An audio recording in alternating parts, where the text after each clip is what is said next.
Ito, nagluto ako ng chicken. At hindi ko po alam kung ano pong ipapangalan ko dito. Kasi inimbento ko lang siya.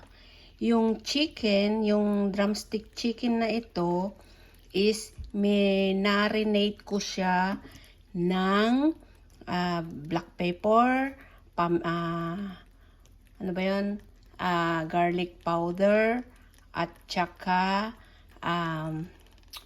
tandoori powder. So, ito ang ginamit kong tandoori seasoning. Yan. So, minarinate ko siya ng overnight. So, ngayon, ang ginawa ko, nag-caramelize ako ng maraming sibuyas. Tapos, tinanggal ko yung sibuyas, inilagay ko, prinito ko muna itong chicken na to.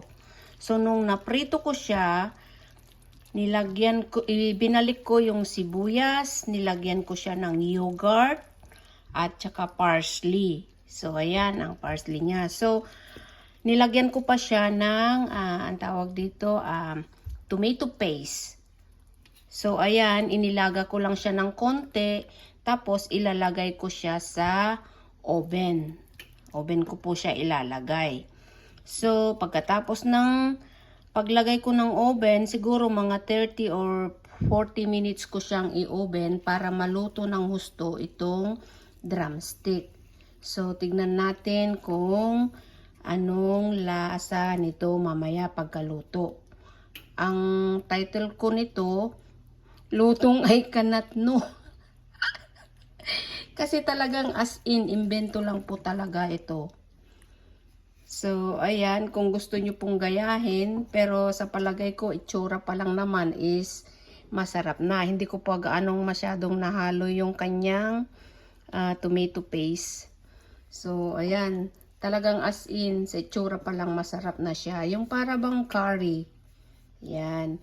So, ito, try nyo pong magluto. Masarap po.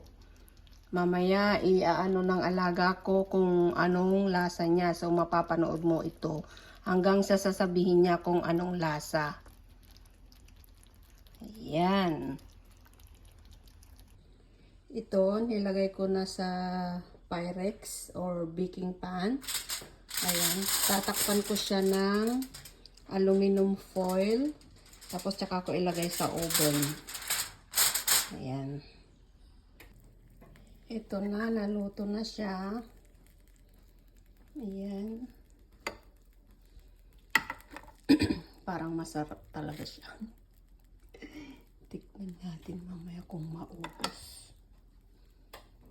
Ayan. Lutong ay kanat no. Or I do not know.